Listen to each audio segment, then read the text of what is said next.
Aloha, beautiful souls. I am so thrilled to welcome you back to another heart centered episode of the Happiness Hub. I am your host, Marianne Roose, your gratitude guide, and a firm believer that abundance isn't something you chase. It is something you attract when your mindset is rooted in purpose, peace, and yes, gratitude. Today is episode number 64, and it is a big one. It's personal, it's honest, and it's something we all experience at some point, no matter how confident, successful, or grounded we are. We are talking about breaking free from comparison using gratitude. Now, before we dive in, I want you to take a deep breath with me. Inhale deeply, hold it for a moment, and exhale slowly. Let's bring ourselves into the space together. Because what I'm sharing with you today is more than just information, it is an invitation to shift. Let's talk about it. Comparison. Maybe you've had this happen. You've just had a great day. You crushed a meeting. You made a sale. Or you finally got that thing off your to-do list. And then, almost without warning, you scroll through social media and see someone else doing something bigger, better, faster, or with more likes. And suddenly you feel behind, like your win didn't count. Comparison sneaks in when we're tired. It sneaks in when we're in scroll mode and when we're doubting ourselves, and especially when we are growing. Because growth is uncomfortable, and when you are growing, you are vulnerable, and comparison loves to feed on that vulnerability. Now, beautiful souls, I want you to know this. There is nothing wrong with you for feeling this way. You are human. I am human. Even the most grounded, joyful, self aware people have those moments where they wonder, why am I not there yet? But here is the shift. Comparison is optional. You don't have to stay stuck in that energy. And one of the most powerful tools you have to shift out of it is gratitude. Let's geek out for just a moment because science backs up what your soul already knows. When you compare yourself to others, your brain releases cortisol, the stress hormone. It activates a survival mode response. Your brain thinks, oh, we're falling behind in the tribe. We better catch up or we are in danger. This kind of stress response pulls energy away from your creativity, your joy, and your intuition. But when you practice gratitude, even just mentally noting something you appreciate, your brain releases dopamine and serotonin, those feel good neurotransmitters that support mental health and resilience. Studies show that people who practice gratitude regularly sleep better, have stronger immune systems, and experience less anxiety and depression. It's not just a fluffy concept, it is a strategy. Let's go back to that incredible study by Dr. Robert Emmons at UC Davis and Dr. Michael McCullough of the University of Miami. We talked about them in the previous episode. When they divided participants into 3 journaling groups, one focused on gratitude, one on annoyance, and one on neutral events. Guess who reported higher energy, optimism, and physical health after just 10 weeks? That's right, you guessed it, the gratitude group. But here is the kicker. They weren't doing anything fancy. They were writing down 3 to 5 things a week that they were thankful for. That's it. not pages and pages, just small, intentional moments. Now, let me share a story about someone who knows this struggle well. Lizzo. Before she was topping charts and winning Grammys, Lizzo was just another woman trying to find her place in the world and in the music industry. She has spoken candidly about how hard it was to see where she fit in. From an early age, she felt like she didn't match the mold of what the music industry expected. She was told she didn't look the part. And even as she started gaining traction and success, the comparison didn't stop. It just shifted. Suddenly, it was just about body image or acceptance. It became about awards, streams, and critic reviews. There was a point where the negativity she saw online started affecting how she saw herself. She admits it nearly broke her. But Lizzo made a decision. She wasn't going to live from a place of not enough. She started changing the way she talked to herself. She created rituals to shift her mindset, beginning with mirror affirmations.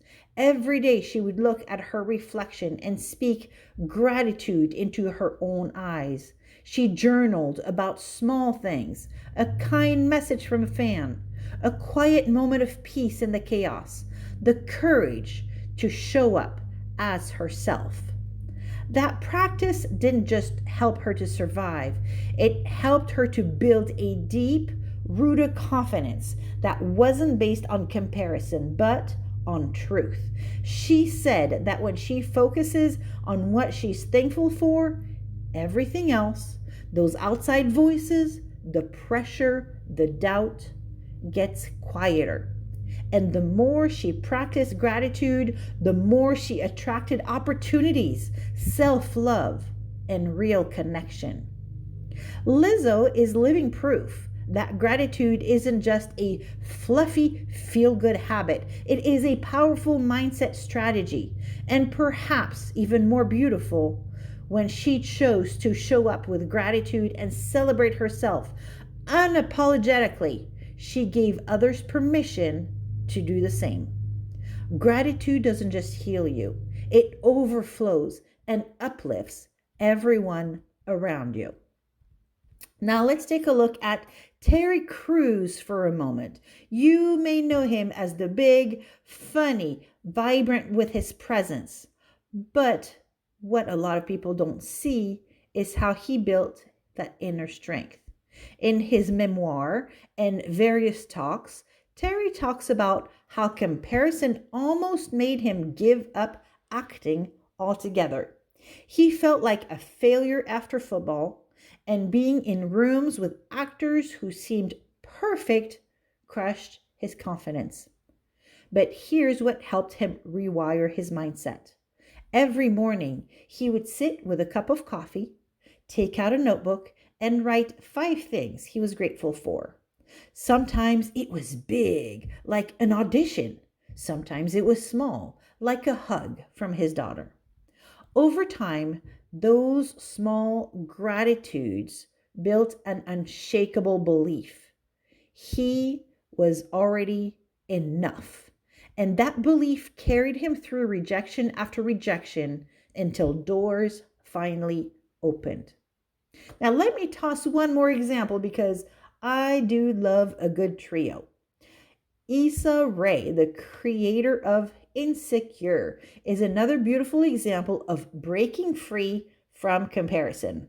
Issa didn't have the Hollywood connections. She didn't follow the traditional route. She made awkward YouTube videos. She felt like an outsider. But instead of comparing herself to those with bigger budgets and better cameras, she focused on what she had. And she was grateful for it. She said, I used what I had to create what I needed.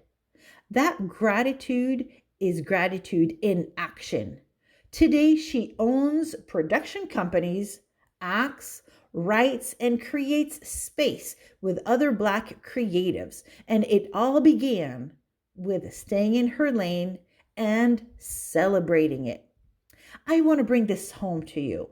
If you have been feeling like you are behind, like everyone else is winning while you are standing still, you are not alone and you are not behind. Comparison might feel traumatic, it may feel automatic, but you get to interrupt it. So, here are some simple tools that you can start using today. The comparison interrupt. This is just a moment reset. So, the moment that you feel comparison sneak in, pause, acknowledge it without judgment, such as saying, oh, there's comparison again. And then name 3 things that you are grateful for right now. This stops the spiral and recenters your mind in truth. Now, second, I'd like to talk to you about a Celebrate Me journal. At the end of each day, write down one thing you accomplished, one thing you're grateful for, and one thing you love about yourself. That's it. Quick, simple, yet powerful. All right. Third one is going on gratitude walks. Leave the earbuds at home, go outside, walk slowly, and as you step, say thank you for what you see. The trees, the air, the birds, your body, your business, your breath. Let nature help you reset. And then using prompts to invite alignment and not comparison is my 4th suggestion for you. And here are a few that you can use to journal on this week. So you can start by, I am grateful for how far I have come, even if no one else sees it. Let me repeat that. I am grateful for how far I have come, even if no one else sees it. And here's another one for you. What I admire in others is showing me what's possible for me. And then one more for you is, my journey is mine, and I celebrate its timing. Aren't these powerful? I want you to go ahead and write those down. And if you need to put them on sticky notes on your bathroom mirror and on your dashboard and in your notebook and in your refrigerator, post them everywhere, go for it. And if you only take away one thing from this episode, let it be this. Gratitude brings you back home to yourself. When you choose gratitude, you exit the comparison race and remember that you are already on the right path. You don't have to be further ahead. You don't have to be anyone else. You get to be you, and that is more than enough. So thank you for spending this time with me today. I hope that this episode reminded you of your own brilliance, of the beauty that exists in your everyday moments, and of the power you have to choose your mindset. If today's episode gave you a little lift, a little clarity, and a little reset, please subscribe to the Happiness Hub wherever you listen to your podcasts and share this episode with someone who needs to remember just how powerful they already are. And if you're looking for ways to bring gratitude into your day, don't forget to check out the gratitude journal system that we use. It is the system that I use and recommend to clients who want to attract more clarity, ease, and abundance into their life and business. So until we meet again, beautiful soul, a hui ho, toodle pip, and aloha.